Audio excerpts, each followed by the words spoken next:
Hi everyone, good evening. I am Richa and you are watching Parcham. आज के session में हम मंथली करंट अफेयर्स डिस्कस करेंगे for the month of July 2023। कौन सा सेगमेंट है जो आज हम डिस्कस करेंगे? हम देखेंगे साइंस टेक्नोलॉजी से जुड़ी हुई सारी खबरें, वो इसरो से रिलेटेड हो, कंप्यूटर साइंस की हो या फिर नासा से रिलेटेड हो, कुछ भी नेशनल इंटरनेशनल साइंस टेक में हुआ है। और सेकंड कैटेगरी आएगी डिफेंस, जिसमें सारी मिलिट्री एक्सरसाइजेस भी देखेंगे। उसके अलावा भी अगर कोई अग्रीमेंट्स हुए हैं, एसोसिएशंस हुए हैं डिफेंस जगत में, कुछ भी, वो सारा भी आज हम डिस्कस करेंगे। ठीक है।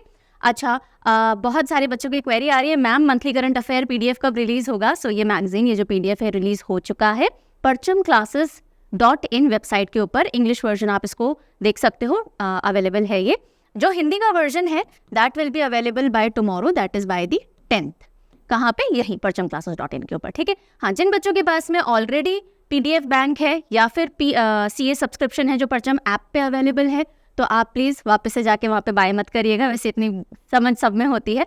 सो जो इंडिविजुअल पार्ट्स हम पढ़ रहे हैं उनके पीपीटीज पीडीएफ फॉर्म में भी यहाँ डल जाएंगे, और जो पूरा मंथली मैगजीन है वो भी आपके सब्सक्रिप्शन में ऐड हो जाएगा। जो बच्चे पीडीएफ से पढ़ते हैं, यूजुअली बार बार डाउनलोड करते हो ना, अगर आप बाय करते हो तो इट इज़ रिकमेंडेड कि आप इन दोनों में से किसी एक सब्सक्रिप्शन की तरफ मूव कर जाओ। आपके लिए इकोनॉमिकल भी रहेगा और कन्वीनियंट भी रहेगा, बार बार जाके खरीदना नहीं रहेगा।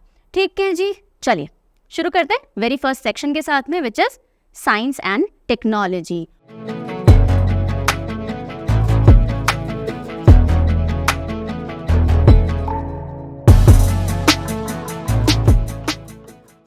जैसे कि हमारी प्रथा रहती है, we have this one custom, little custom, that is of kick start question.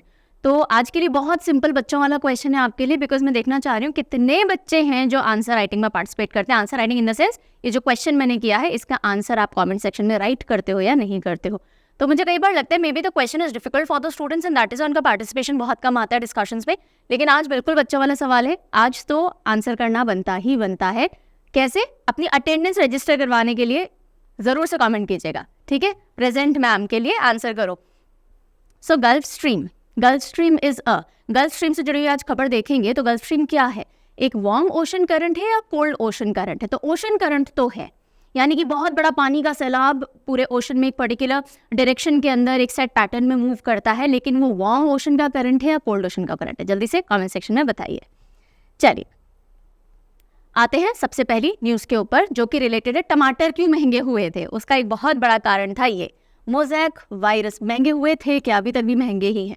Mosaic virus, loss of yield. Mosaic virus एक पूरा जीनस या एक फैमिली ऑफ वायरसेस हैं जिन्होंने पर्टिकुलरली बहुत सारे क्रॉप के ऊपर इम्पैक्ट डाला, लेकिन पर्टिकुलरली टोमेटो का जो क्रॉप था, जो टमाटर की फसल है, उसको बहुत ज़्यादा बर्बाद किया है। और उसके चलते हमें टमाटर के प्राइसेस में बहुत हाई सर्ज, यानी कि एकदम से उछाल देखने को मिला। तो टमाटर जो कि महाराष्ट्र और कर्नाटका में ग्रो किए जाते हैं मुख्य तौर पे, उनमें 2 डिफरेंट मोज़ैक वायरसेस ने अटैक किया। अब देखो यहाँ पे इंपॉर्टेंट है कि जो मोज़ैक वायरस है वो 2 अलग अलग टाइप के हैं और उनके बारे में आज हमको देखना है। तो महाराष्ट्र में जो टोमेटो क्रॉप था वो किसकी वजह से खराब हुआ? It was impacted due to cucumber mosaic virus, CMV। So Maharashtra में क्यूकम्बर मोज़ैक वायरस का अटैक हुआ, जबकि कर्नाटका और बाकी जो सदर्न इंडिया वाले स्टेट्स थे ना, वहाँ पे टोमेटो मोज़ैक वायरस का इम्पैक्ट ज़्यादा देखा गया। Okay, tomato mosaic virus tobacco mosaic virus से ही मिलती जुलती एक तरह की वायरस है। अभी इसकी डिटेल पढ़ेंगे तो पहले तो ये चीज़ समझ में आ जानी चाहिए आपको। महाराष्ट्र में इम्पैक्ट किसका रहा? महाराष्ट्र में क्यूकम्बर मोज़ैक वायरस का रहा, और जबकि southern Indian states including Karnataka उनमें टोमेटो मोज़ैक वायरस का रहा। लेकिन दोनों ही जगह इस वायरस ने टमाटर की फसल को इम्पैक्ट किया है। अब देखिए कि ये जो मोज़ैक वायरस होता है ये पैरासाइट होता है, जाएगा फसल को डिस्ट्रॉय करेगा और बहुत जल्दी बाकी सारी फसलों में भी फैलता है, इसलिए पूरे के पूरे खेत की जो फसल है वो खराब हो गई इसके चलते।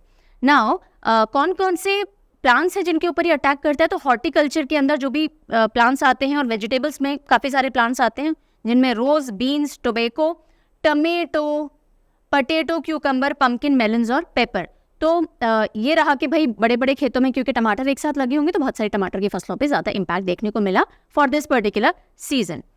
अब इसकी थोड़ी सी डेप्थ में चलते हैं कि 2 प्लांट पैथोजन है कहने के लिए, है ना। एक टोमेटो मोज़ैक वायरस है, क्यूकम्बर मोज़ैक वायरस। नाम सिमिलर है, डैमेज भी सिमिलर करते हैं, लेकिन ये अलग अलग फैमिलीज को बिलोंग करते हैं। वायरस की जो फैमिलीज हैं वो बहुत डिफरेंट है। तो सबसे पहले टोमेटो मोज़ैक वायरस की अगर हम बात करें तो ये टोबैको मोज़ैक वायरस से रिलेट करता हुआ है और विर्गाविरिडे फैमिली को बिलोंग करता है। अब ये होता क्यों है, उसके रीजंस दोनों फैमिलीज के अंदर बहुत डिफरेंट है। टोमेटो मोज़ेक वायरस जो है वो सीड्स, सैपलिंग या एग्रीकल्चरल टूल या फिर जब नर्सरी से छोटे से पौधे को फील्ड पे लगाया जाता है तो उस दौरान भी अगर ध्यान नहीं बरता गया, सफाई का ध्यान नहीं रखा गया तो ये वायरस आ सकता है। यानी ह्यूमन्स एक बहुत इंपॉर्टेंट रोल प्ले करते हैं टोमेटो मोज़ेक वायरस के स्प्रेड में। कौन सबसे बड़ा फैक्टर है? ह्यूमन इंड्यूस फैक्टर्स बहुत इंपॉर्टेंट है। तो सीड्स अगर इन्फेक्ट हो जाए, सैपलिंग इन्फेक्ट हो जाए, एग्रीकल्चरल टूल्स अगर इन्फेक्टेड हैं तो इससे हो सकता है। और इसके अलावा ये tomato, tobacco, pepper, ornamental plants, इन सब में इम्पैक्ट करेगा। वहीं अगर हम बात करें क्यूकम्बर मोज़ेक वायरस की, तो यहाँ सबसे बड़ा जो फैक्टर होता है जिसकी वजह से ये होता है वो ये आपको दिख रहा है, इंसेक्ट जो कि सैप सक करते हैं, यानी जो जूसेस होते हैं ना प्लांट के, उनको सक करने वाले जो इंसेक्ट हैं, और इनको कहा जाता है एफिड्स। एफिड्स एक तरह के इंसेक्ट्स होते हैं, बहुत छोटे छोटे होते हैं और कई बार हमने अपने गार्डन में भी देखा हो तो बहुत गुच्छों में लग जाते हैं और पूरे प्लांट को खराब कर देते हैं। So much larger host pool होता है क्यूकम्बर मोज़ेक वायरस का, यानी बहुत तरह के प्लांट्स को ये इम्पैक्ट कर सकता है, जिसमें क्यूकम्बर, मेलन, देखो टोमेटो यहाँ भी है, कैरेट, लेटिस, एग प्लांट क्या होता है? एग प्लांट क्या होता है? ब्रिंजल यानी कि बैंगन। और इसको आइडेंटिफाई किया गया था 1934 में, और तब ये क्योंकि क्यूकम्बर में ये प्रॉब्लम देखी गई थी इसलिए इसका नाम क्यूकम्बर मोज़ेक वायरस पड़ गया। अब देखिए, लाइक आई टोल्ड यू, किससे स्प्रेड होता है? ह्यूमन भी एक फैक्टर है लेकिन सबसे प्रोमिनेंट फैक्टर नहीं है। यहाँ पे सबसे प्रोमिनेंट फैक्टर ये एफिड्स हैं, यानी कि ऐसे इंसेक्ट्स हैं जो कि सैप या जूसेस सक करते हैं प्लांट्स के। और जब कभी भी हाई टेम्परेचर होंगे, ह्यूमिडिटी होगी, रुक रुक के बारिश हो रही है, गर्मी बहुत है, यानी नमी, उमस वाला जब माहौल होगा तो ये एफिड्स की संख्या बढ़ती है और इसकी वजह से बीमारी होने के चांसेस प्लांट्स में बढ़ जाते हैं। Okay, I hope things are clear. पूरी केस स्टडी समझ में आ गई होगी। अब क्योंकि बीमारी की बात करें प्लांट्स की, तो जानवर क्यों पीछे छूटे, यहाँ भी चलते हैं।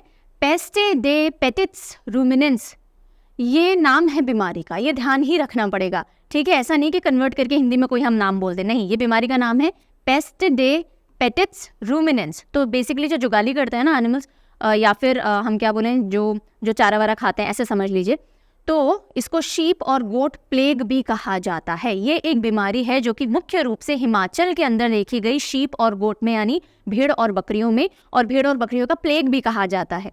ओके, अब क्या है ये डिजीज वो समझते हैं। पेस्टे दे पेटिट्स रूमिनेंट कंटेजियस एनिमल डिजीज है। कंटेजियस यानी एक से दूसरे में फैलती है। एक बहुत बड़ा आउटब्रेक देखा गया जिसमें 60 शीप्स और गोट्स मर गई और करीब 200 से ज़्यादा अफेक्ट हो गई, और पर्टिकुलरली कहाँ हुआ? हिमाचल प्रदेश के लाहौल और स्पीति डिस्ट्रिक्ट के अंदर ये बहुत मास स्प्रेडिंग देखी गई। बाकी एरियाज भी अफेक्टेड है लेकिन यहाँ पे बहुत ज़्यादा जो जानवर हैं उनकी डेथ दर्ज की गई है।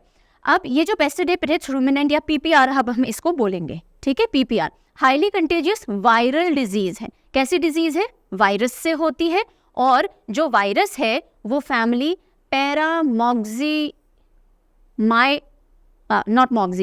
माइक्सोविरिडे एंड जीनस मोरबिली वायरस। तो ये जीनस याद रख लीजिएगा, मोरबिली वायरस जीनस को बिलोंग करता है। फैमिली, जीनस, स्पीशीज, इस तरह से जो बायोलॉजिकल नेम्स होते हैं वो कैटेगराइज होते हैं ना। सो खास तौर पे शीप और गोट के अंदर ये देखा गया। अब आगे बढ़ते हैं। क्लोज कॉन्टैक्ट जब भी होगा, क्योंकि कंटेजियस है, तो अगर एनिमल्स छींक रहे हैं, खांस रहे हैं, उनके आसपास जो भी एनिमल्स हैं उनमें फैल जाएगा। कोरोना वाला हाल है इसमें भी, ओके? और अगर एनिमल्स को जिस शेल्टर में रखा गया, बाकी एनिमल्स भी वहाँ आ जाएंगे तो भी फैल जाएगा। और इससे 30 to 70% जो भी इन्फेक्ट होगा एनिमल, उनमें से 30 to 70% की डेथ हो जाती है। इतना ज़्यादा हाई मोर्टेलिटी कॉज करने वाला वायरस है। लेकिन ये एनिमल्स को इन्फेक्ट नहीं करता, ठीक है? और सबसे ज़्यादा इम्पैक्ट अभी हाल ही में न्यूज़ के हिसाब से हिमाचल प्रदेश में देखा गया। उसके अलावा आंध्र प्रदेश, वेस्ट बंगाल, तेलंगाना, कर्नाटका, छत्तीसगढ़, काफ़ी सारे स्टेट्स हैं जो इसकी चपेट में आए हैं। So you know by now what is this all about. Next news पे चलते हैं। पंजाब एग्रीकल्चरल यूनिवर्सिटी, कौन सी यूनिवर्सिटी है? Punjab agricultural university develops new wheat variety. एक नई वीट की वेराइटी उन्होंने डेवलप की है, उसका नाम क्या है? PBWRS1, RS ऋचा शर्मा, ऐसे भी कर सकते, PBWRS1। और क्यों? जो ब्लड शुगर होती है या जो मोटापा होता है उसको ये वैरायटी कंट्रोल करेगी। यानी कि ये गेहूं खाने से, इस वीट वैरायटी को खाने से एकदम से शुगर स्पाइक नहीं करेगा, एकदम से इंसुलिन तो छोड़ो, शुगर स्पाइक नहीं करेगा। और क्योंकि फैट डिपॉजिट नहीं होगा, कार्बोहाइड्रेट्स फैक्टर बहुत ज़्यादा नहीं होगा इसके अंदर, ग्लाइसेमिक वैल्यू इसकी कम होगी, तो ओबेसिटी यानी मोटापे को कंट्रोल करने वाला है। क्वेश्चन बन सकता है कि PBWRS1 जो कि हाल ही में पंजाब एग्रीकल्चर यूनिवर्सिटी ने डेवलप किया है वो किसकी वैरायटी है? तो वीट आपको पता होना चाहिए, वीट, ठीक है। मोटे मोटे तौर पे मैंने न्यूज़ समझा दिया, अब देख लेते हैं। PPWRS1 new variety of wheat, गेहूं की नई वेराइटी है, लुधियाना में बेस्ड इंस्टीट्यूशन है, इन्होंने ये डेवलप किया है। हाई अमाइलोज स्टार्च कंटेंट है इसके अंदर। क्या है? हाई अमाइलोज स्टार्च कंटेंट है, जिससे इमीडिएट या रैपिड ग्लूकोज राइज नहीं होता। स्पेशली जो डायबिटिक पेशेंट होते हैं जिनकी बॉडी में इंसुलिन नहीं बन रहा होता है, तो उनको ऐसा कुछ भी नहीं खाना होता है जिसमें एकदम से शुगर स्पाइक कर जाए या उछाल मार जाए बॉडी के अंदर। तो उनके लिए ये जो वैरायटी ऑफ वीट है वो बहुत ज़्यादा काम का हो सकता है। इससे टाइप 2 डायबिटीज़ और कार्डियोवेस्कुलर डिजीजेस जो होती हैं उनका खतरा भी कम होता है। अच्छा, से जो आप खाना बनाओगे इस वीट से, उसमें लोअर ग्लाइसीमिक इंडेक्स होता है।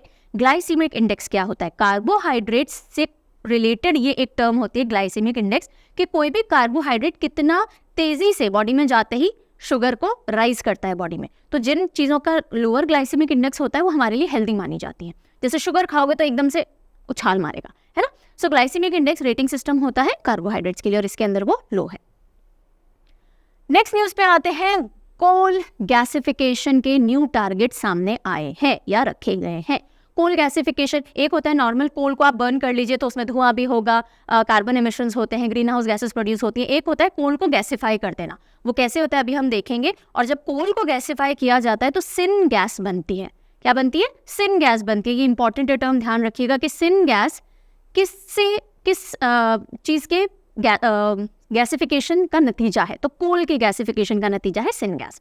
ओके, सो अब जो मिनिस्ट्री ऑफ कोल है उन्होंने एक टारगेट लिया है, क्योंकि हम कोल को कम्प्लीटली तो हमारे पूरे सिस्टम से हटा नहीं सकते, बिकॉज हम काफ़ी मेजर क्वांटिटी में कोल प्रोडक्शन भी करते हैं और हमारी बहुत सारी चीज़ें डिपेंडेंट है कोल के ऊपर, राइट। लेकिन हम कोल को एक बेटर फॉर्मेट के अंदर यूज़ करने लग जाए, उसके ऊपर कार्रवाई चल रही है। और उसके चलते एक टारगेट लिया गया है कि 100 million tons of coal, 100 million tons of coal जो है उसको गैसिफाई किया जाएगा फाइनेंशियल ईयर 2030 तक। 2030 किस चीज़ का टारगेट है? Energy transition. हमारे जो प्लान है उनके अंदर अलग अलग हमने टारगेट्स लिए हुए हैं। 2030 में क्या टारगेट लिया है एनर्जी से रिलेटेड, जल्दी से कमेंट करके बताओ, बहुत बार पढ़ा चुके हो। 2030 में एनर्जी ट्रांजिशन यानी कि नॉन रिन्यूएबल से रिन्यूएबल एनर्जी की तरफ आने में क्या टारगेट लिया है हमने 2030 में, और उसी के तहत हमने 100 मिलियन टन्स ऑफ कोल को गैसिफाई करने का टारगेट भी लिया है ना। इसके अंदर क्या होगा कि सरकार से रिलेटेड भी और प्राइवेट सेक्टर से रिलेटेड भी जो भी ऑर्गेनाइजेशंस हैं उनमें कोल गैसिफिकेशन प्रोजेक्ट्स इनिशिएट किए जाएंगे जो इस फील्ड से जुड़ी हुई हैं, और 6000 करोड़ रुपीस आउटले इसके लिए किया गया है।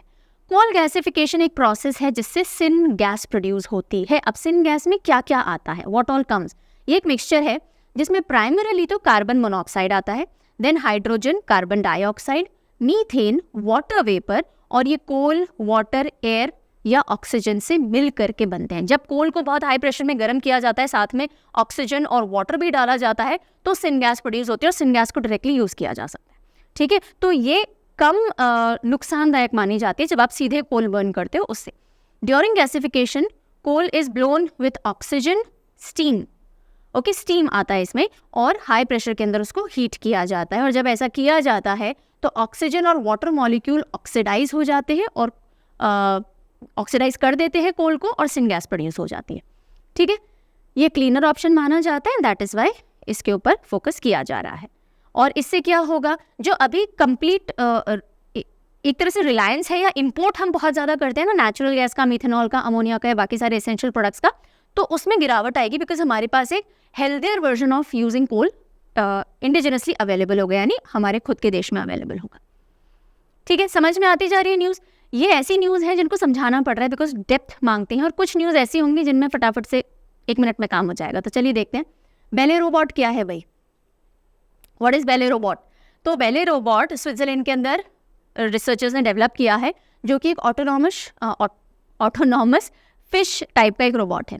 ये छोटा सा फिश जैसा रोबोट है, उसको छोड़ दिया जाएगा पानी में, और वो बिना कुछ डिस्टर्बेंस क्रिएट किए मिट्टी विट्टी नहीं उड़ाएगा पानी के बॉटम पे से, और बहुत ज़्यादा टर्बुलेंस क्रिएट नहीं करेगा। तो ऑर्गेनिज्म इसको अपने जैसा ही मानेंगे, इसके आसपास घूमेंगे, और ये डीएनए के सैंपल्स भी कलेक्ट कर सकते हैं, ऑर्गेनिज्म के ह्यूमन का कितना इम्पैक्ट पड़ रहा है वो सारी चीज़ें पता लगा लेगा। ठीक है, तो बस इसमें इतनी सी बात है और कुछ भी नहीं है। ठीक जी, चलते हैं आगे। शॉर्ट लिव्ड हैलोजेंस, ये भी समझना पड़ेगा। शॉर्ट लिव्ड हैलोजेंस, हैलोजेंस क्या होते हैं एक तो ये पता होना चाहिए। शॉर्ट लिव्ड हैलोजेंस जो है वो contributions to cooling the environment. Short lived halogens जो होते हैं यानी थोड़े समय के लिए जो एनवायरनमेंट में रहते हैं उनका एनवायरनमेंट की कूलिंग पे इम्पैक्ट पड़ रहा है, एक स्टडी ने ऐसा बताया है। हैलोजेंस क्या होते हैं? उसको समझने के लिए पीरियोडिक टेबल देखो, आ जाओ। पीरियोडिक टेबल में अगर आप ये देखोगे fluorine, chlorine, bromine, iodine, S, ये वाला सारा, ठीक है। ग्रुप 17 को कहा जाता है, क्या कहा जाता है? हैलोजेंस कहा जाता है, ठीक है। और कहाँ है ये? यहाँ कहीं ढूंढ रहे हो? यहाँ कहीं ढूंढ रहे हो? यहाँ नहीं है। पीरियोडिक टेबल अगर थोड़ी बहुत भी याद है, fluorine, chlorine, bromine, iodine, astatine and टेनेसाइन, ये सारे आ जाते हैं ग्रुप 17, क्योंकि यहाँ लिखा हुआ है, बहुत बच्चे यहाँ ढूंढते रहते हैं, जान करके पिक्चर डालिए। चलो आ जाओ, पीछे आ जाओ। शॉर्ट लिव्ड हैलोजेंस यानी कि जो क्लोरीन, फ्रोमीन, ब्रोमीन, आयोडीन, ये सब जो हैं, जब ये शॉर्ट लिव्ड प्रोड्यूस होते हैं, और ये कैसे होते हैं? हमारी ह्यूमन एक्टिविटीज़ की वजह से ये एनवायरनमेंट के अंदर आ रहे हैं, एयर के अंदर आ रहे हैं। लेकिन ये ओवरऑल अगर हम देखें तो एनवायरनमेंट को कूल करने का काम करते हैं, कुछ जगहों पे ज़्यादा, कुछ जगहों पे कम। क्या है इसकी पूरी कहानी, समझ लेते हैं। रिसेंटली पब्लिश रिपोर्ट जो कि Indian Institute of Tropical Meteorology ने इशू की है, Indian Institute of Tropical Meteorology ने, उन्होंने कहा है कि जो शॉर्ट लिव्ड हैलोजेंस है ना, ये कंट्रीब्यूट करते हैं कूलिंग ऑफ एनवायरनमेंट में, और इनका जो इम्पैक्ट है, जो कूलिंग का इम्पैक्ट है, वो 18 to 31% तक बढ़ सकता है। मतलब बढ़ करके इतना हो सकता है 2100 ईयर तक जब हम पहुंचेंगे तब तक। ओके, यानी कि क्योंकि हैलोजेंस की मात्रा बढ़ती जाएगी, इसलिए इनका जो इम्पैक्ट आएगा एनवायरनमेंट की कूलिंग पे, वो भी आगे आने वाले समय में बढ़ने की संभावना है। अब हम देखते हैं कि भाई कूलिंग में ये कैसे कॉन्ट्रीब्यूट करते हैं। तो जो शॉर्ट लिव्ड हैलोजेंस होते हैं, क्लोरीन, ब्रोमीन, आयोडीन एटसेट्रा, जब इनको रिलीज किया जाता है, अभी की जो हम स्टेट की बात करें तो 8 to 10% कूलिंग इम्पैक्ट ये कर रहे हैं। तो मेन कैसे कूलिंग करते हैं? ओजोन को डिप्लीट करते हैं। अब आप बोलोगे मैम ओजोन को डिप्लीट कर दोगे तो यूवी रेज आ जाएंगी, गड़बड़ हो जाएगी। नहीं, स्ट्रेटोस्फेरिक ओजोन नहीं जो हमें प्रोटेक्ट कर रही होती है, ट्रोपोस्फेरिक ओजोन। ओजोन क्या है? ओजोन O3 मॉलिक्यूल को कहा जाता है, ठीक है। तो ट्रोपोस्फेयर में भी ओजोन होता है, यानी कि जो सबसे लोएस्ट लेयर होती है ना, जहां हम रह रहे होते हैं, तो वहां पे भी ओजोन होता है। तो ये जो हैलोजेंस होते हैं, ये उस ओजोन को कम करते हैं, जिसकी वजह से ग्रीन हाउस इम्पैक्ट कम होता है, नंबर 1। लेकिन यहीं पे कहानी खत्म नहीं होती, ये कुछ जगहों पर हीटिंग इम्पैक्ट भी कर रहे होते हैं। जैसे कि मीथेन और वाटर वेपर की अगर हम बात करें तो ये इन दोनों का प्रोडक्शन बढ़ा देते हैं। ये दोनों ही ग्रीन हाउस गैसेज हैं। वाटर वेपर भी हीट को एब्जॉर्ब करते हैं, मीथेन भी हीट को एब्जॉर्ब करता है। लेकिन जितना ओजोन को ये डिप्लीट कर रहे हैं, ट्रोपोस्फेरिक ओजोन को, और उसकी वजह से कूलिंग हो रही है, उसके सामने ये इम्पैक्ट ज़्यादा नहीं है, ठीक है। तो नेट कूलिंग इफेक्ट हो जाता है, ठीक है जी। तो अब ये क्या करते हैं, हाइड्रोक्सिल रेडिकल्स जो है ना, उनको डिस्ट्रॉय करते हैं। और हाइड्रोक्सिल जो रेडिकल्स हैं वो मीथेन को ब्रेक डाउन करता है। यानी जो मीथेन है उसको ब्रेक डाउन करने के लिए चाहिए हाइड्रोक्सिल रेडिकल्स, और ये जो है ये हाइड्रोक्सिल रेडिकल को ख़त्म कर रहा है, यानी मीथेन जो है वो ब्रेक डाउन कम होगी, और इस तरह से ये हो जाएगा इसका हीटिंग इफेक्ट, ठीक है। ये वाटर वेपर के लेवल को भी इंक्रीज कर रहे हैं। तो इन दोनों तरीके से ये ग्रीन हाउस गैसेस में पॉजिटिव इम्पैक्ट कर रहे हैं। लेकिन क्योंकि ये O3 को कम कर रहे हैं, ट्रोपोस्फेरिक O3 को, तो ये कूलिंग कर रहे हैं, इसलिए नेट कूलिंग इफेक्ट इनका होता है। हाँ, लेकिन रीजनल वेरिएशन होते हैं, क्योंकि जो एमिशंस हैं वो कॉन्टिनेंट के ऊपर स्मॉल है और ओशन लेवल जो है। अब आप बोलोगे मैम ये हैलोजेंस जो हैं ये आ कहाँ से रहे हैं? तो भाई देखो, ये पानी के ओशन वाटर के अंदर होते हैं और ये वहीं से रिलीज होते हैं। तो जहाँ पे ओशंस होंगे वहाँ पे ज़्यादा हैलोजन रिलीज हो रहे होंगे, और वो वहाँ पे अपनी कूलिंग एक्टिविटी करेंगे, और लैंड के ऊपर कम कूलिंग एक्टिविटी करते हैं, ठीक है। एंथ्रोपोजेनिक इंक्रीज यानी कि ह्यूमन इंड्यूस्ड, एंथ्रोपोजेनिक वर्ड किससे रिलेटेड है? ह्यूमन से रिलेटेड है। ये ह्यूमन इंड्यूस्ड हैलोजेंस है, हमारी एक्टिविटी की वजह से आ रहे हैं। और प्री इंडस्ट्रियल एरा से अभी तक की अगर हम बात करें तो 61% राइज हो चुके हैं, तो आगे आने वाले टाइम में भी राइज होंगे, लेकिन नेट कूलिंग इफेक्ट करेंगे, ठीक है। ओके, सारी कहानी समझ में आ गई। मेजरली आंसर राइटिंग जैसी चीज़ों में वो ज़्यादा इंपॉर्टेंट था, ओके। स्टडी पता होनी चाहिए, पर मैं पूरा समझाते चल रही हूँ, बिकॉज स्टेट वाले बच्चे भी यहाँ जो स्टेट PSC देते हैं वो भी देखते हैं, UPSC वाले बच्चे भी तैयारी कर रहे होते हैं यहाँ से। जो SSC लेवल वाले बच्चे हैं, बेटा बच्चा लोग, आप लोग के क्योंकि मेंस में सारी चीज़ें अब बढ़ करके आएंगी, तो हर चीज़ की डेप्थ आपको पता होनी चाहिए। बिकॉज अब ऑप्शन ABCD सीधे सीधे नहीं आते, either of, this and that, इनका कॉम्बिनेशन, ये इसका अजम्पशन है, एट्सेट्रा आते हैं। तो आपको पूरी कहानी पता होनी चाहिए। चलिए, the day after tomorrow is here. The day after tomorrow एक मूवी थी जिसमें दिखाया गया था कि भाई गल्फ स्ट्रीम जो है ना वो एकदम क्रैश कर जाएगी और आइस एज आ जाएगी। गल्फ स्ट्रीम क्रैश करने से आइस एज आएगी, मतलब गल्फ स्ट्रीम किस तरह का ओशन करंट है? वार्म ओशन करंट है, ठीक है। ये जो आपको रेड ऑरेंजिश कलर में दिख रहा है ना, ये गल्फ स्ट्रीम चल रही है। सो वार्म वाटर को यूरोप के पास तक लेके जाती है, और इसके क्रैश होने का साइंटिस्ट ने बोला है कि बिल्कुल बहुत जल्दी क्रैश हो सकती है, तो आइस एज आने की संभावना है। तो देखते हैं भाई कितनी जल्दी आएगी, कब हम सब मैमथ को देखेंगे वापस। चलो, recent study suggests that Gulf Stream system could collapse soon as 2025। 2 साल बाद कोलैप्स हो सकता है, आइस एज आ जाएगी? नहीं, लेकिन it is not established science. Could, ऐसा हो सकता है, लेकिन साइंस इसको एस्टैब्लिश नहीं कर सकती। जो इसका पूरा ड्यूरेशन दिया गया है कि कब से लेके कब तक के बीच में कोलैप्स हो सकती है, तो 2025 से 2095 के बीच में कोलैप्स हो सकती है। तो ये इस तरह की खबर हो गई, ब्रेकिंग न्यूज़, ब्रेकिंग न्यूज़, और ब्रेकिंग न्यूज़ में आधा ही सच बताया गया था। सो यहाँ भी इसी तरह की बात है। सो जो AMOC है वो कोलैप्स हो सकता है 2025 से 2095 के बीच में कभी भी। अब ये AMOC क्या है, गल्फ स्ट्रीम क्या है, इसको एक एक करके समझ लेते हैं। What is gulf stream? So Gulf Stream एक पूरा स्ट्रीम यानी पूरा एक वाटर ओशन करंट है, जो कि यहाँ से इक्वेटर के पास से गर्म पानी का पूरा एक करंट लेकर के और नॉर्थ की तरफ जाता है, और यूरोप के आसपास वाले एरियाज में गर्म पानी पहुंचा रहा होता है। जब ये क्रैश हो जाएगा तो भाई ये जो पूरा सर्कुलेशन है वार्म वाटर्स का नॉर्थ की तरफ में, वो रुक जाने वाला है। So it originates in Gulf of Mexico, इसलिए इसको गल्फ स्ट्रीम कहा जाता है। Eastern coast of North America से क्रॉस करके अटलांटिक ओशन और ये यूरोप की तरफ जाता है। समझ में आ रहा है मैप पे भी?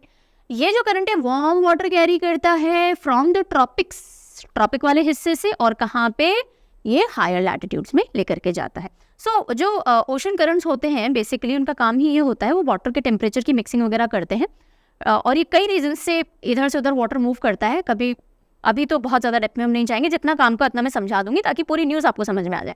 अब बात आती है कि भाई ये ओशन करंट्स होते क्या? हमने बोला गल्फ स्ट्रीम एक वार्म ओशन करंट है। So what is a ocean current?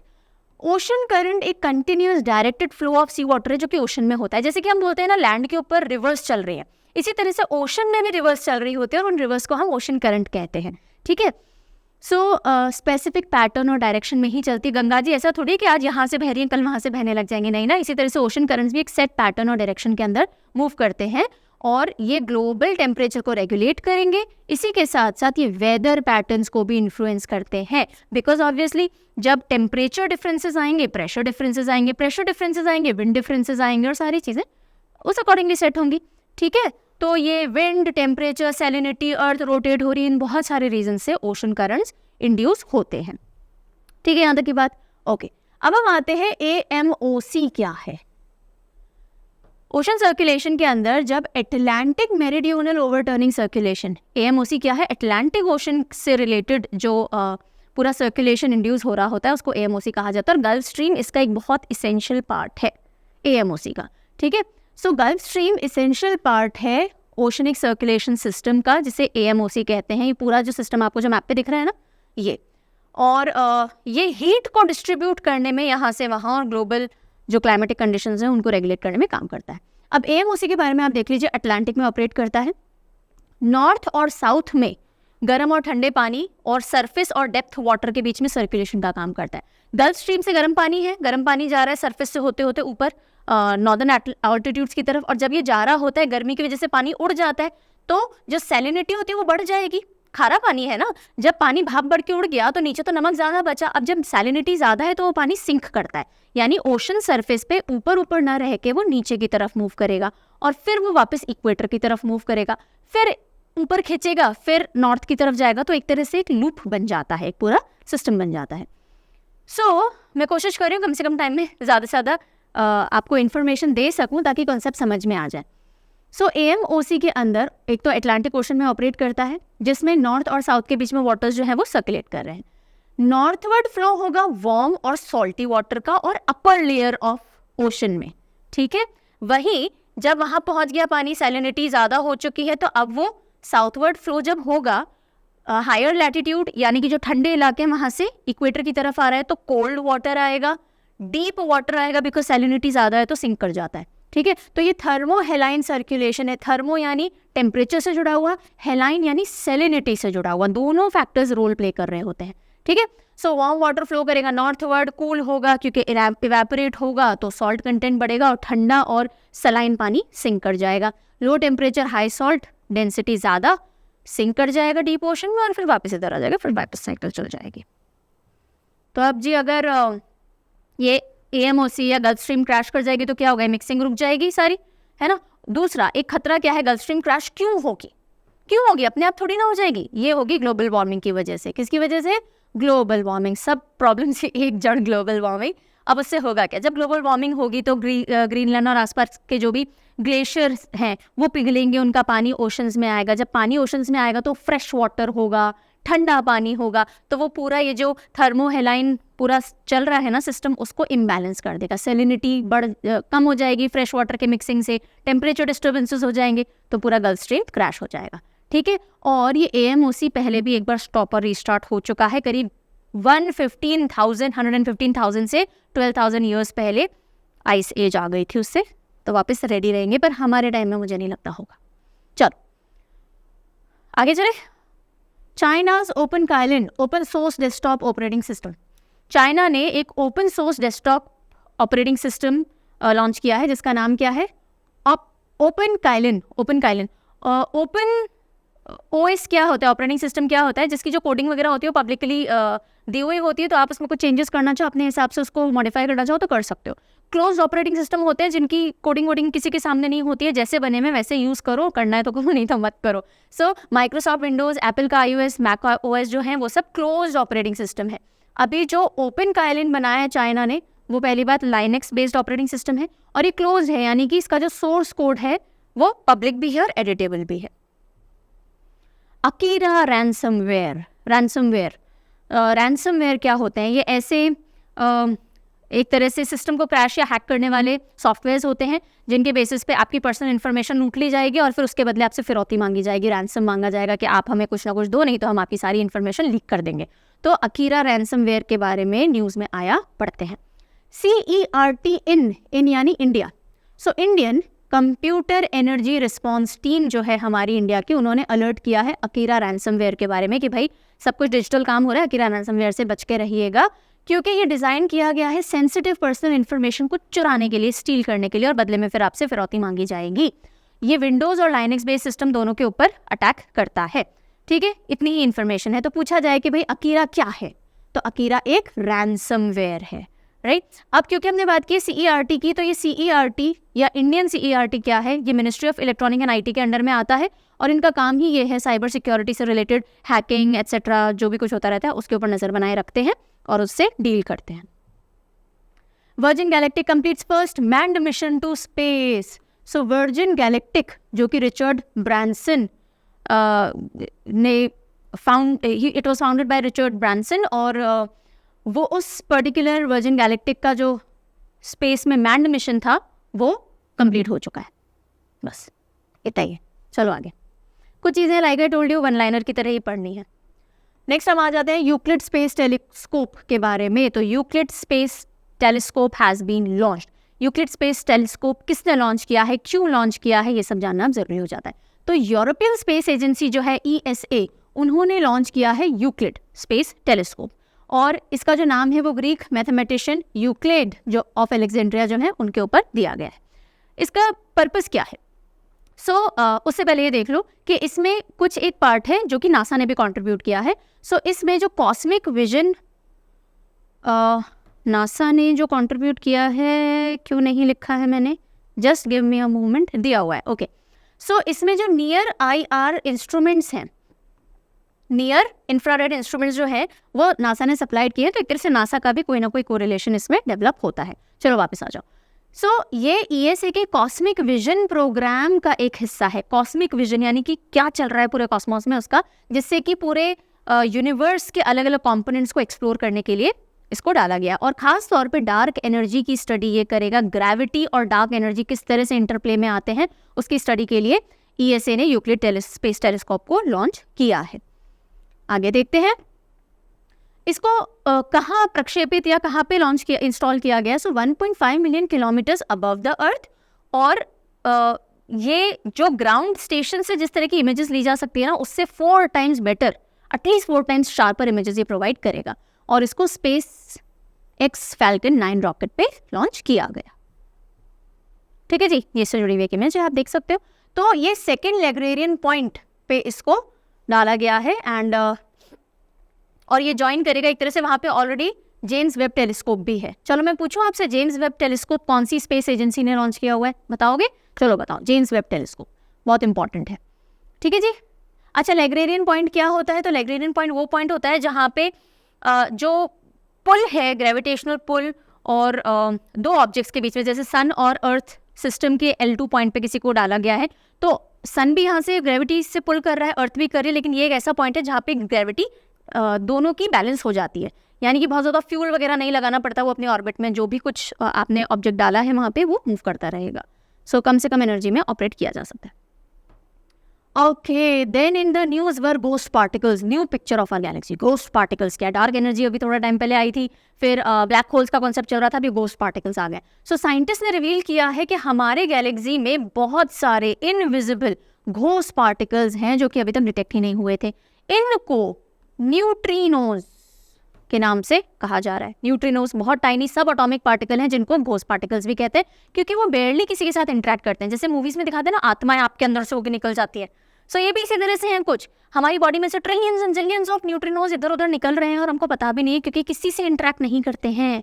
क्या पता घोस्ट यही होते हो। सो हर तरह हर जगह है ये, पहली चीज़। और स्पेशली जब कोई बड़ा ऑब्जेक्ट है और वो डीके होता है, यानी कि टूटता है और छोटे छोटे ऑब्जेक्ट में बनता है, तो बहुत सारे घोस्ट पार्टिकल्स रिलीज होते हैं।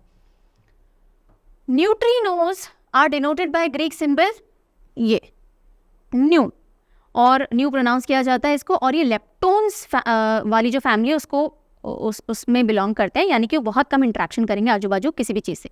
मोस्ट कॉमन पार्टिकल है यूनिवर्स का as per this research or the study that has come out, and 100 trillion neutrinos pass completely harmlessly throughout our body every second।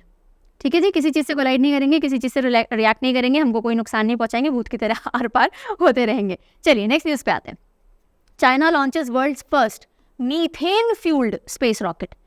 World का पहला मीथेन से fuelled space rocket China ने successfully launch कर दिया है और वो पहुंच चुका है अपनी जगह पे। तो वर्ल्ड का पहला मीथेन और liquid oxygen space rocket China ने किया है लॉन्च, और उसका नाम क्या है? ज़्यूक 2 कैरियर रॉकेट है। मीथेन पावर्ड जो रॉकेट्स होते हैं वो बेसिकली बार बार मल्टीपल यूजर्स के लिए काम में लिए जा सकते हैं, बिकॉज ये जो फ्यूल है ये हाई परफॉर्मेंस देता है लो ऑपरेशनल कॉस्ट पे। सो रीयूजेबल रॉकेट्स के लिए पर्टिकुलरली काम में लिए जाते हैं। सोलर शूटिंग स्टार्स भी डिस्कवरी में आए हैं। शूटिंग स्टार्स क्या होते हैं? टूटता तारा। टूटता तारा विश मांगो, ये वो है ना, चलता था ना बचपन में। सो शूटिंग स्टार्स तो हमने देखे, अब सोलर शूटिंग स्टार्स तो सन के ऊपर भी अलग अलग तरह के, जैसे आपको लाइंस दिख रही है, तो ये बहुत सारे शूटिंग स्टार्स देखे गए।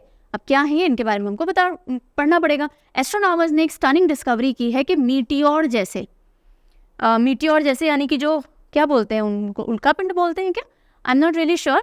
मीटियोर्स यानी कि जो भी डेब्री वगैरह होती है जब वो गिरती है, तो हमारा जो एटमॉस्फेयर है उसमें बहुत स्ट्रॉन्ग फ्रिक्शन की वजह से वो जल जाते हैं, और जलते हैं तो ऐसा लगता है इस तरह की एक पूरी ट्रेल बनाते हैं, और हम बोलते हैं टूटता तारा, राइट। तो मीटियोर जैसे ही स्ट्रीक्स हैं जो कि सन के सरफेस पे भी गिर रहे हैं, और इनको कोरोनल रेन कहते हैं।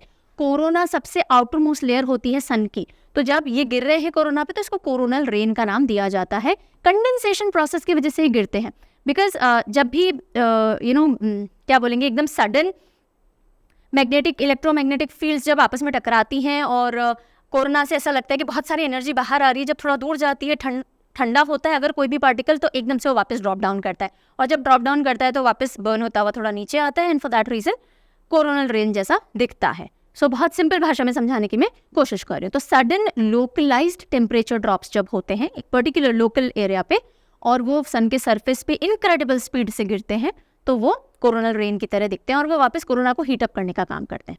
तो इसका ऑब्जर्वेशन कैसे किया गया इस कोरोनल रेन का? इसको ऑब्जर्व किया गया Solar Orbiter spacecraft of ESA, इसने इसको ऑब्जर्व किया। ठीक है, अगली news. Solar flares disrupted radio communication over parts of US। Solar flares क्या होते हैं? So solar flares basically powerful energy burst होते हैं, एकदम से एनर्जी सामने आ गई। जैसे वो कभी देखा है, ऐसे लोग होते हैं ना, डांस करते हैं और मुंह में एकदम से आग फू करके उड़ा देते हैं, इसी तरह से सोलर फ्लेक को इमेजिन कर लीजिए आप। ठीक है, सो सोलर फ्लेक की वजह से रेडियो कम्युनिकेशन जो था वो US के काफ़ी सारे पार्ट पर डिस्टर्ब हुआ। तो सोलर फ्लेक्स क्या होते हैं? ये जो आपको एकदम से निकलते हुए दिख रहे हैं ना, ये ब्राइट पार्ट्स, तो इनको सोलर फ्लेक्स कहा जाता है, ऐसे समझिए। सो सडन एनर्जी बस्ट होगा, और कुछ मिनट से कुछ घंटों तक ये एनर्जी बस्ट हो सकता है, और इसकी वजह से सडन एक्सप्लोजन होगा जो कि मैग्नेटिक फील्ड्स जो होती है ना सनस्पॉट्स की, उनके आपस में भिड़ने की वजह से और एकदम से सोलर फ्लेयर्स निकलते हैं। Dark regions of the sun, sunspots क्या होता है, मैंने बोला सनस्पॉट्स में जब मैग्नेटिक फील्ड आपस में टकरा जाती हैं, गुत्था हो जाती हैं और उसकी वजह से एनर्जी रिलीज नहीं हो पा रही, फिर एकदम से रिलीज होती है, तो उसको कहा जाता है सोलर फ्लेयर या फ्लेयर। तो सनस्पॉट्स क्या होते हैं, जो आपको डार्क एरियाज दिख रहे हैं, ऑल दीज डार्क एरियाज, इनको कहा जाता है sunspots, these dark areas. So dark regions of the sun जो कि कूलर है सराउंडिंग फोटोस्फेयर से। फोटोस्फेयर वो हिस्सा सन का जो हमें दिखता है नेकेड आइज से, उसको फोटोस्फेयर कहते हैं। सो जब डार्क स्पॉट्स होते हैं, एनर्जी अंदर पैक हो रही है, मैग्नेटिक फील्ड इंटरवाइंड हो रही है और एकदम से एनर्जी निकली तो सोलर फ्लेयर निकला। मैं फ्लेक बोल रही हूँ क्या बहुत देर से, सोलर फ्लेयर है। कई बार thoughts and words do not match together और मैं गड़बड़ कर जाती हूँ बोलने में, दैट इज़ वाई, मुझे ऐसा लगा। चलिए, सो 5 different classes of solar flares होते हैं, ABCMX, और ये X वाला ना सबसे हाई इंटेंसिटी का होता है। और ठीक है, बस तो यही बात है और कुछ भी नहीं है। तो बहुत हाई इंटेंसिटी के सोलर फ्लेयर्स निकले जिसकी वजह से रेडियो कम्युनिकेशन डिस्टर्ब हुआ। फिर हम आते हैं चंद्रयान 3 लॉन्च हुआ जुलाई 14 को। चंद्रयान 3 लॉन्च हो चुका है, अब उसकी लैंडिंग होती है, सक्सेसफुल होती है नहीं होती है वो सब उसके लिए हम वेट कर रहे हैं। बट 14 जुलाई को इसको लॉन्च किया गया। 3rd एडिशन रहा हमारे लूनर मिशन का, यानी मून से जुड़े हुए मिशन का, और ये सतीश धवन स्पेस सेंटर श्रीहरिकोटा से लॉन्च किया गया।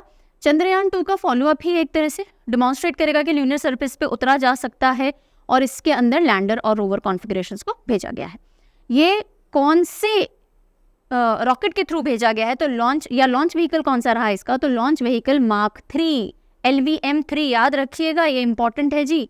और इसको पहले GSLV MK3 कहा जाता था, उसका नया नाम क्या है, LVM-3, इस पे भेजा गया।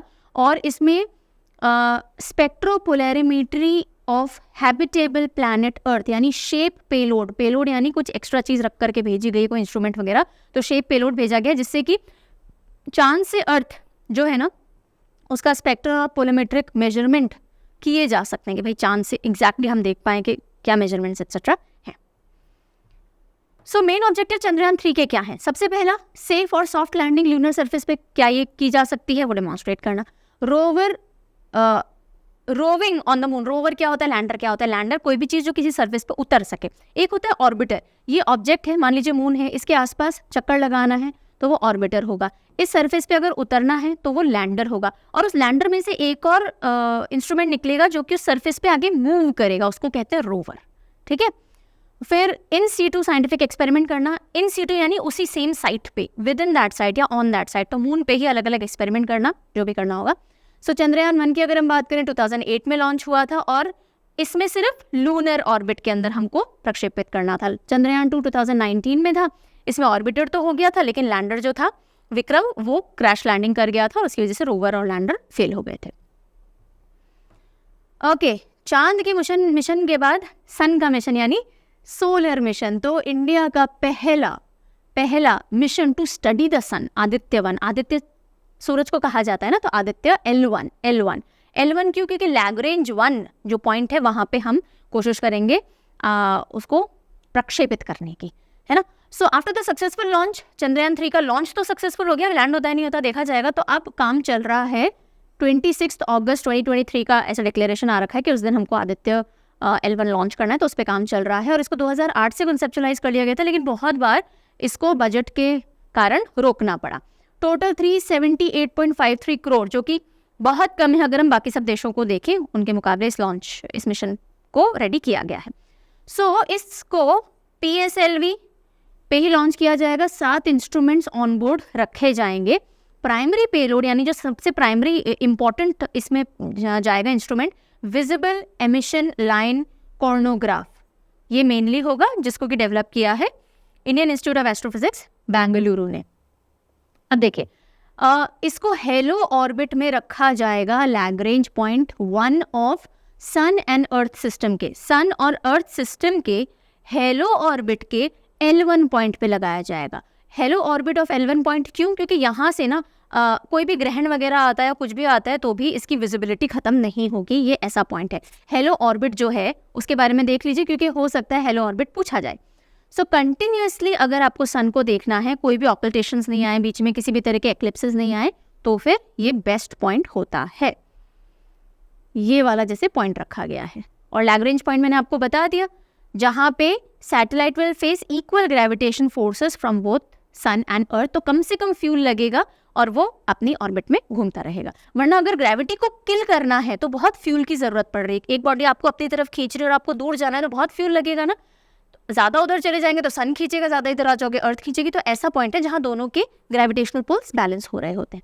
लैग्रेंज पॉइंट को नेम किया गया Italian French mathematician Joseph Louis Lagrange पे, और इसीलिए ये नाम दिया गया।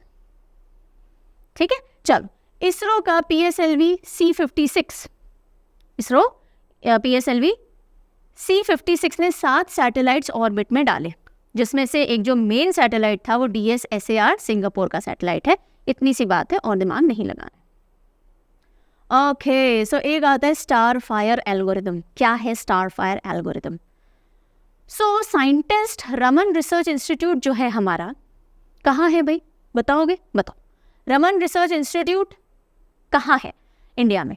सो यहाँ के साइंटिस्ट ने डेवलप किया है एक एल्गोरिथम, ये पूरी कैलकुलेशन एल्गोरिथम डेवलप की है जिसको कहा गया स्टार फायर एल्गोरिथम। क्या? Star fire algorithm.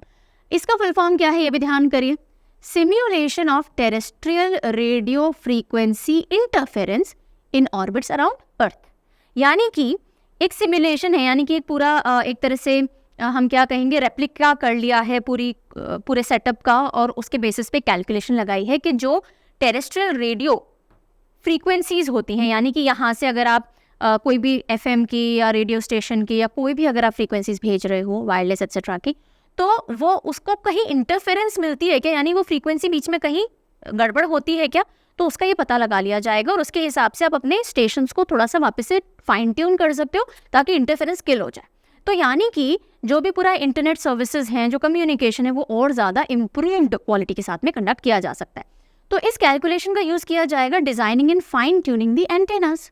किस किस चीज़ के? FM रेडियो हो गया, वाईफाई नेटवर्क हो गए, मोबाइल टावर्स हो गए, सैटेलाइट कम्युनिकेशन जो भी हो जाएगा, कम्युनिकेशन डिवाइस, इन सब में। समझ में आ गया? सो अनवांटेड रेडियो फ्रीक्वेंसी इंटरफेरेंस जो आ रहा है उसको कम करने में स्टार फायर एल्गोरिथम काम करेगा, हेल्प करेगा। Okay, Jupiter 3। लास्ट वीडियो के अंदर जब हमने स्टेट न्यूज़ सारी डिस्कस की थी, सो वहाँ पे मैंने आपको जाते जाते क्वेश्चन दिया था कि सबसे लार्जेस्ट कमर्शियल कम्युनिकेशन सैटेलाइट जो आज तक बना है और लॉन्च किया गया वो कौन सा है? So Jupiter 3। कौन सा है? जुपिटर 3। SpaceX है जिसने इसको लॉन्च किया है और इसको मैक्सर टेक्नोलॉजीज ने बनाया है। SpaceX के फैल्कन हैवी रॉकेट के ऊपर इसको ऊपर भेजा गया। ओके, सो जुपिटर सबसे बड़ा ग्रह है जुपिटर, इस तरह से सबसे बड़ी सैटेलाइट याद रख लीजिए। मार्केरियन 421 सुपर मैसिव ब्लैक होल।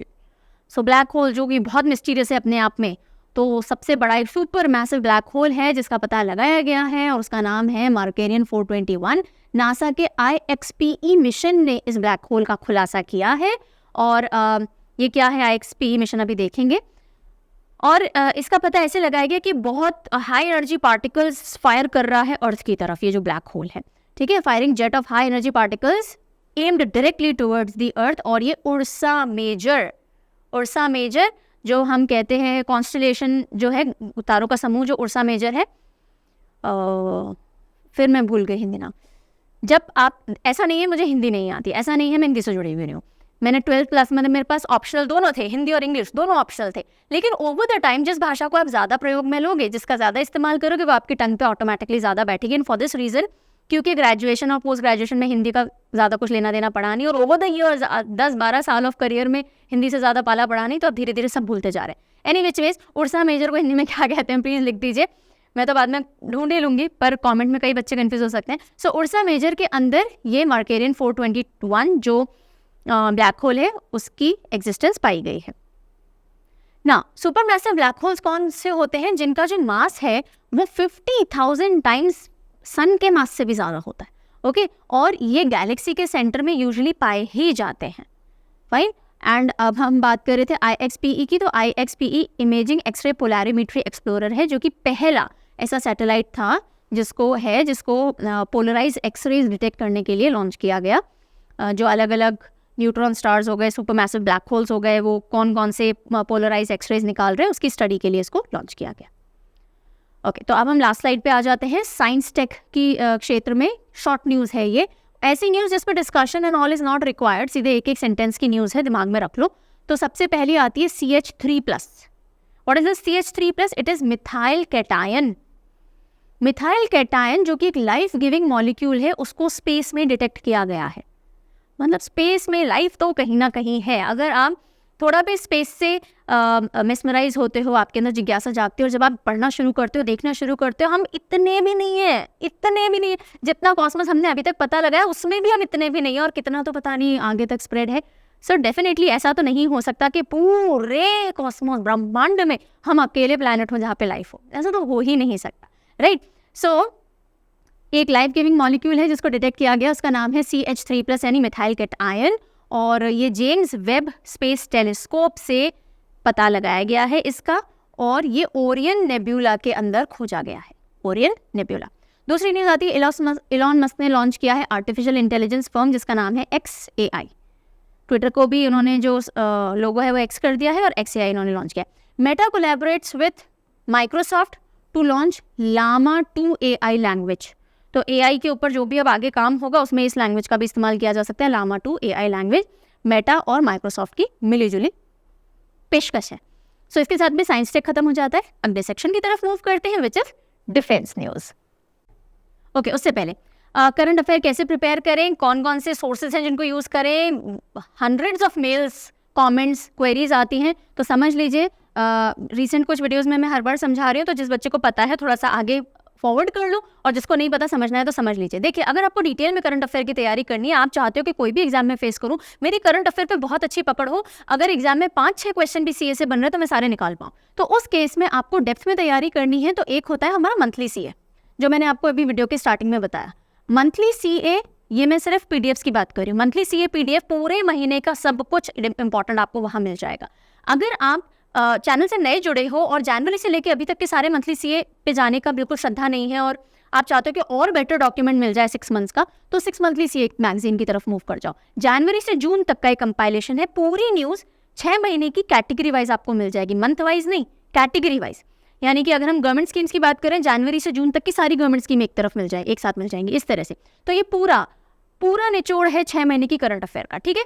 और आप बोलो कि मैम फिर जुलाई का क्या करें, अगस्त का क्या करें, तो उसके लिए मंथली CA मैगजीन है, यहाँ पे चले जाओ, ये आपको PDF parchamclasses.in पे मिल जाएगी। ये सब कुछ बाकी आपको परचम ऐप पे भी अवेलेबल है, परचम वेबसाइट पे भी अवेलेबल है। अगर आप बोलो कि मैम बहुत ज़्यादा डेप्थ में नहीं पढ़ना, करंट अफेयर पता होना चाहिए, हाँ, फुल ऑन फुल मार्क्स नहीं भी हैं, 2-3 क्वेश्चन ईजिली मैं निकाल लूँ, और क्योंकि बहुत टाइम नहीं है, लास्ट मोमेंट प्रिपरेशन में कर रहा हूँ या कर रही हूँ, तो फिर ये 2 टूल हैं आपके लिए। CA रफ्तार 6 महीने का हेडलाइंस का कंपाइलेशन है, डेप्थ में आपको नहीं मिलेंगी चीज़ें, पहले ही बता दूँ। लेकिन हाँ, अगर आप वनडे एग्जामिनेशन प्रिपेयर कर रहे हो और ज़्यादा टाइम नहीं देना चाह रहे हो या है नहीं, बिल्कुल बिंदास इस पे आप जा सकते हो। फिर आता है सवाल, क्वार्टरली है, यानी हर 3 महीने में नया लॉन्च हो जाता है, और इसका पूरा सब्सक्रिप्शन भी है साल का, जो कि परचम ऐप पे मिल जाएगा। इसमें आपको हर क्वार्टर के 300 से भी ज़्यादा MCQs मिलते हैं करंट अफेयर के, और उन्हीं का एक्सप्लेनेशन भी मिल जाता है। तो जो बच्चे ऐसे हैं जिनको MCQs से पढ़ने में थोड़ा मज़ा आता है, उनका स्टाइल ऐसा है, बिकॉज हर बच्चे की अपनी स्टडी स्टाइल होती है, तो अगर आप क्वेश्चन से प्रेफर करते हो आप इस पे चले जाओ, हेडलाइंस प्रेफर करते हो इस पे चले जाओ। प्रॉपर थरर पढ़ना है 6 मंथ मैगजीन या मंथली CA, ठीक है जी। और वीडियोस की बात करें तो डेली CA आता है, वीकली CA तो सिर्फ रिविजन और टेस्ट के लिए यूज़ करिए, वरना डेली CA और मंथली CA आपके लिए बहुत इंपॉर्टेंट टूल्स हैं।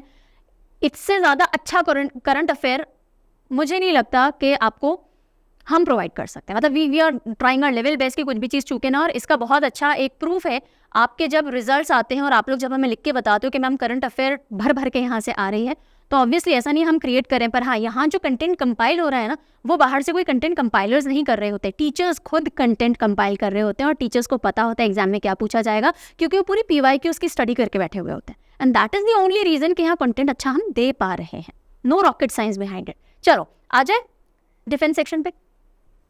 INS Sunaina, Indian naval ship Sunaina participated in CMF क्या है, combined maritime forces, combined maritime forces, बहुत सारी फोर्सेस साथ में आती है। और कौन सी एक्सरसाइज में पार्टिसिपेट किया, operation southern readiness 2023, op southern readiness 2023। तो ये कहाँ हुआ, सेशल्स में। सेशल्स ये अफ्रीका दिख रहा है, यहाँ पे छुटकू ये डॉट्स, ये पूरा आइलैंड है, और ये सब सेशल्स हैं, ठीक है।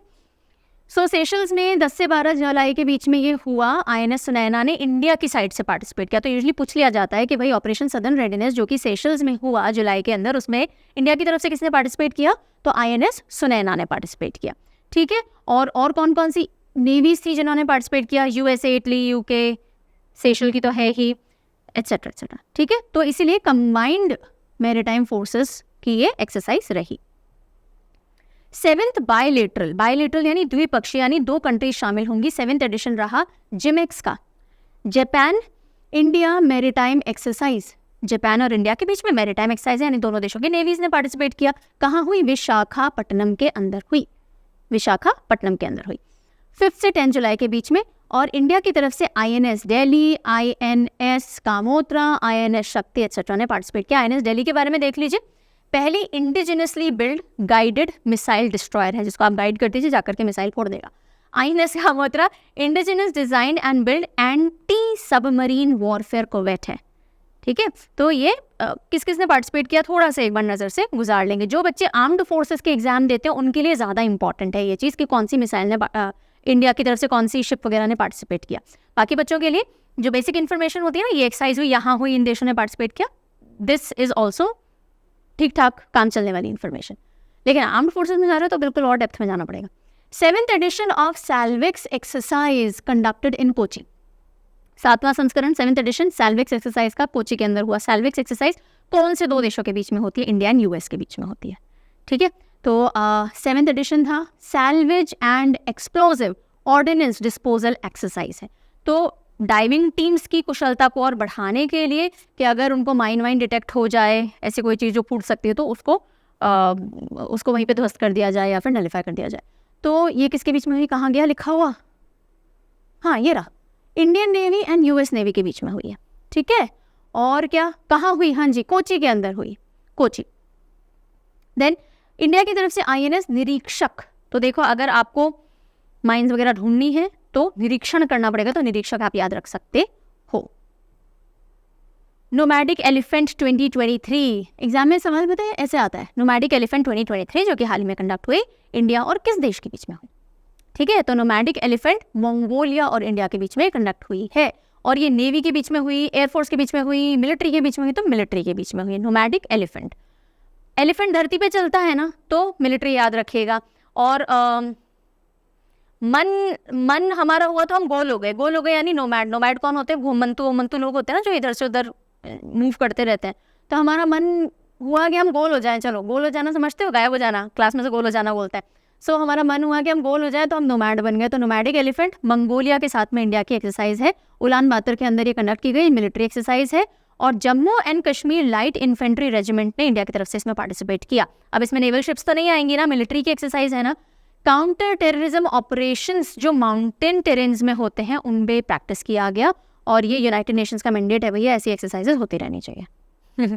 चलो, India Indonesia naval ships conduct joint exercise in Jakarta. So India और इंडोनेशिया की नेवल शिप्स ने एक्सरसाइज की। इंडिया की शिप गई थी वहाँ पे पार्टिसिपेट करने के लिए इस एक्सरसाइज में, और ये थी मैरीटाइम पार्टनरशिप एक्सरसाइज। अब इस तरह की एक्सरसाइज नहीं पूछी जाती यूजुअली, मैरीटाइम पार्टनरशिप एक्सरसाइज है तो किसी भी देश के बीच में हो सकती है।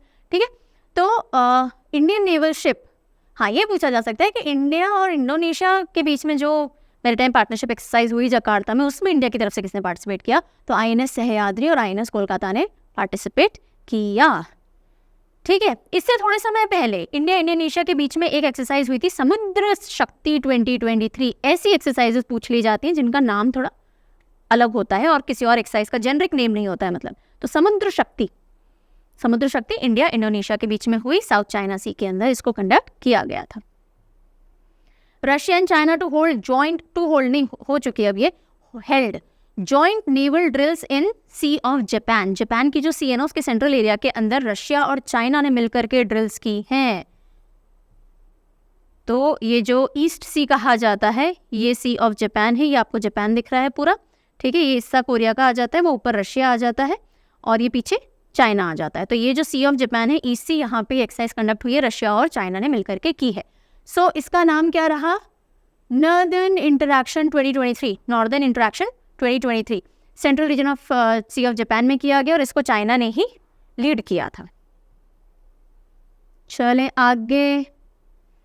Largest ever Australia US war games begin.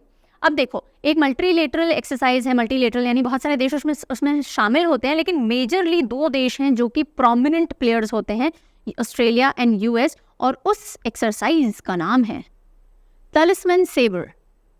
तलिस्मन sabre. सो जब ये ऑस्ट्रेलिया में होती है तो SABRE लिख देते हैं, जब ये यूएस में होती है तो SABER लिख देते हैं। इसको थोड़ा सा तरीका प्रोनाउंसिएशन और स्पेलिंग्स का डिफरेंट हो जाता है, नॉट इम्पॉर्टेंट, मत ध्यान देना। चलो, 10th edition of Talisman Sabre military exercise held in Australia. इस साल ये कहाँ हुई? ऑस्ट्रेलिया के अंदर हुई है।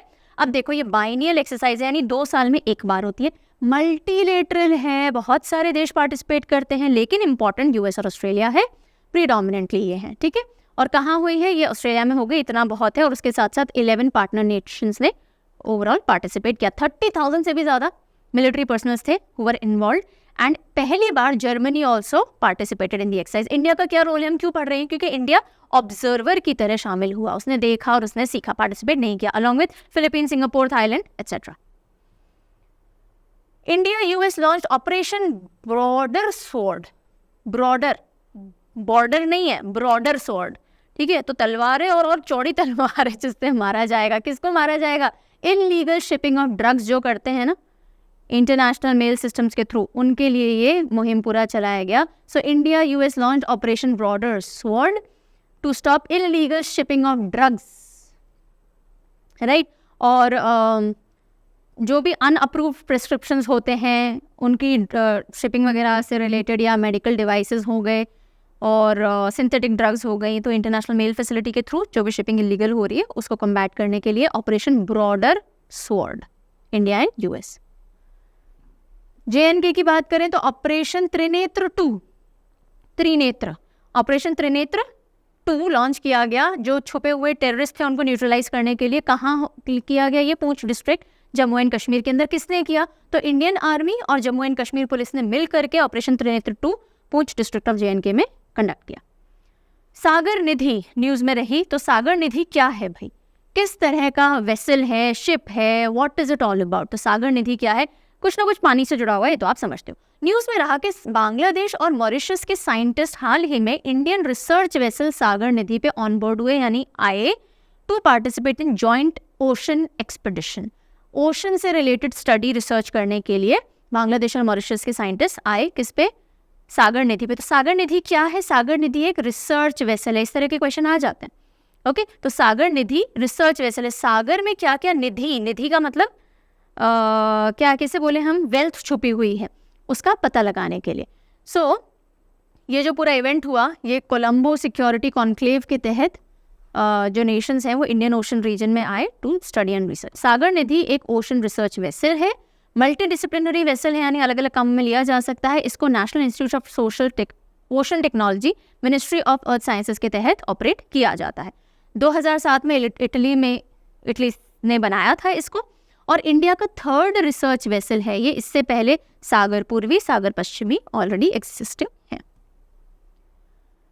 अब ये मल्टी डिसिप्लिनरी हमने बोला ना, तो एक तो रिसर्च में काम आता है, ठीक है। और उसके अलावा इसके ऊपर सबमरीन्स भी हैं, कैप्सूल्स हैं, मतलब सबमरीन नहीं बोलेंगे हम, सबमर्सिबल कैप्सूल्स हैं, ठीक है। तो सबमर्सिबल कैप्सूल जो कि एक तरह से कनेक्टेड रहते हैं मेन वेसल के साथ में, ऐसा नहीं कि वो इंडिपेंडेंटली जा सकते हैं और उनके पास बहुत सारा फ्यूल होता है, नहीं। तो सबमर्सिबल वेसल्स होते हैं, जैसे टाइटैनिक सबमर्सिबल था और वो कोलैप्स हो गया था, है ना। सो आई वाज टेलिंग यू कि इसमें सबमर्सिबल कैप्सूल्स होते हैं जिनमें जाकर के और रिसर्च वगैरह कंडक्ट की जा सकती है और वापस शिप पे, वेसल पे आया जा सकता है। Capable of carrying out Jio scientific, meteorological, oceanographic research, तो रिसर्च वगैरह के काम में आता है भाई। चलो, C-29 air transport aircraft, C-295, 29 नहीं, C-295, ये है C-295 एयरक्राफ्ट। और ये न्यूज़ में इसलिए रहा क्योंकि हमारा एक डील हो रखा है और जिसके तहत 16 रेडी पूरे कम्प्लीटली फंक्शनल एयरक्राफ्ट हमें दिए जाएंगे स्पेन के अंदर मैन्युफैक्चर्ड, और जो बाकी 40 हैं वो इंडिया ही मैन्युफैक्चर करेगा। और जो हमारा पहला कंसाइनमेंट है वो हमको सितंबर में मिल जाने वाला है, तो उससे रिलेटेड ये न्यूज़ रही, पढ़ लेते हैं। C-295 transport aircraft new generation tactical aircraft है, यानी कि पूरे इसके अंदर बहुत सारे एडवांस सिस्टम्स होंगे जिससे कि आप टैक्टिकल मैनूवर्स वगैरह करवा सकते हो। लाइट एंड मीडियम सेगमेंट में ये आता है और हमारे जो एवरो एयरक्राफ्ट हैं इंडियन एयरफोर्स के, जो कि बूढ़े होते जा रहे हैं, एज करते जा रहे हैं, पुरानी टेक्नोलॉजी, उनको रिप्लेस करने के काम में आएगा। एयरबस के द्वारा ये डिज़ाइन और बिल्ड है, ठीक है, जो कि यूरोपियन मल्टीनेशनल एरोस्पेस कॉरपोरेशन है।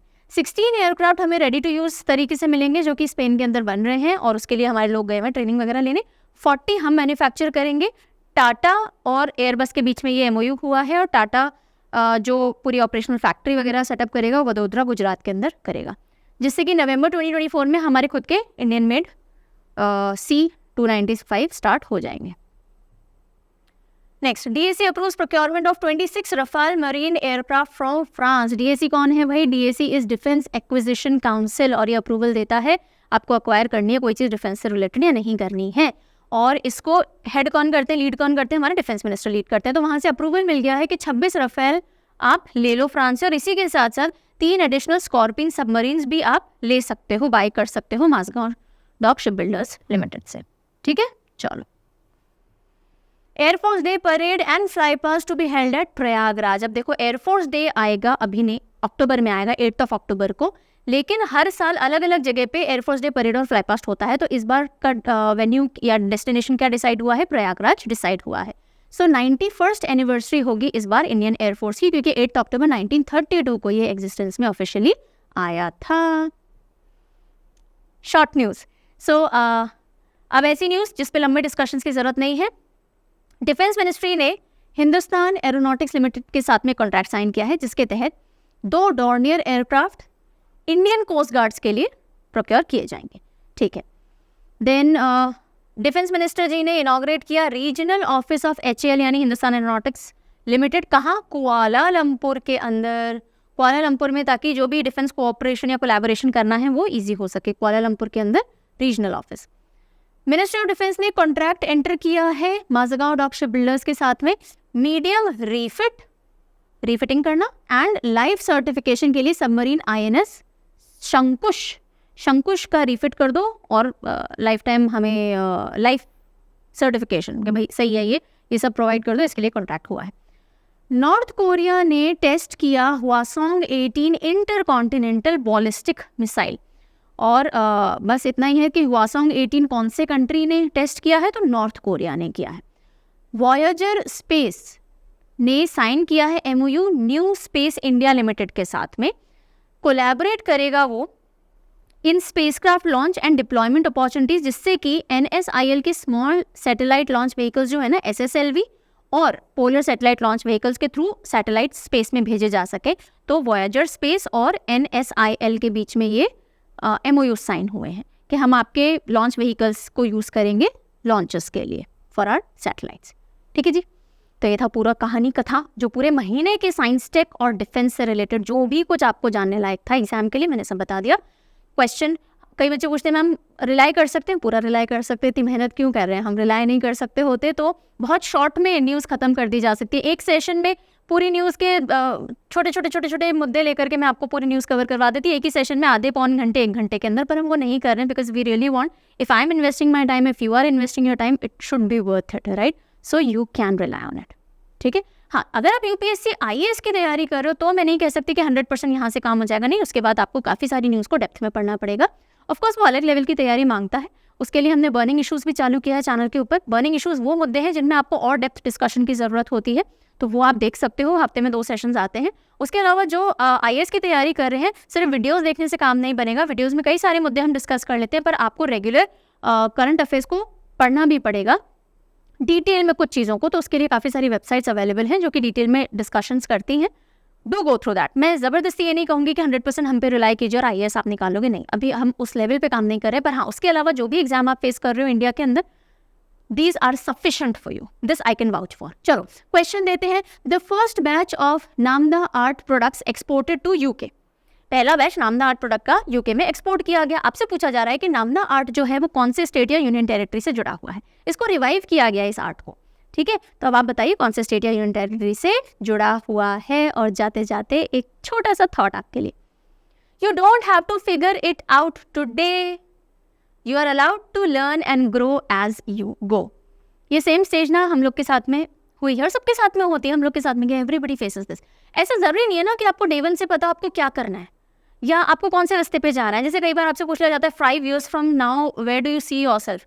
आई don't see my self anywhere 5 years from now, because इतना लंबा मैं नहीं सोचती, क्या पता मैं अभी से कुछ सोच के रख लूँ और उसकी वजह से मैं खुद को लिमिटाइज कर लूँ। हो सकता है ना, हो सकता है 5 साल में मुझे 4 बेहतर अपॉर्चुनिटीज़ मिले और मैं अपना रास्ता पूरा चेंज कर लूँ और जहाँ तक मेरी सोच नहीं जा रही थी उससे आगे तक मैं पहुँच जाऊँ। हो सकता है ना। तो ज़रूरी नहीं है डे 1 पे हमें सब कुछ फिगर आउट हो चुका हो। आपको डे 1 पे पता हो कि अच्छा 12th में हम 11th में हमको कौन सा सब्जेक्ट लेना है। हो सकता है आपने एक सब्जेक्ट लिया, उसमें आपको मज़े नहीं, आपने ग्रेजुएशन में दूसरा सब्जेक्ट ले लिया। तो एग्जामिनर कई बार या इंटरव्यूअर कई बार पूछते हैं, अच्छा 11th-12th में तो आपने साइंस ली थी, फिर आपने आर्ट्स क्यों ले लिया, आपको डिफिकल्ट लगी क्या? नहीं भाई, we did not feel that fit with that particular stream, तो हमने चेंज कर लिया। Because life is all about exploring and growing and learning and changing with time. लकीर के फकीर थोड़ी हैं कि एक बार जो लिख दिया वो उसी पे चलना है हमको, नहीं। सो नेवर बी अफ्रेड और अशेम्ड कि आपने इतनी स्ट्रीम्स चेंज की हैं, आपने इतने करियर ऑप्शंस चेंज किए हैं, आपको पता ही नहीं है। नहीं पता तो अच्छी बात है, you are open to 10 new things.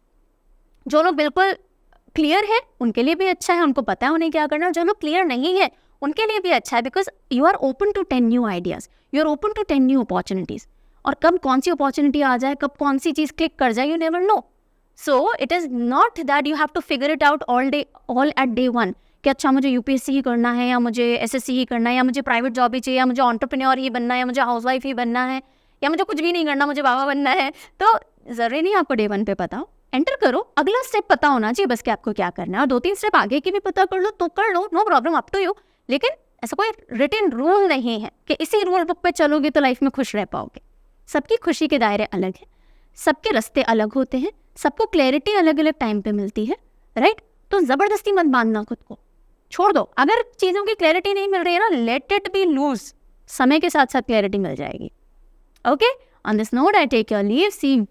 Take very good care of yourself. See you very soon in another video जिसमें हम national news, finance and banking news को डिस्कस करेंगे। टाटा।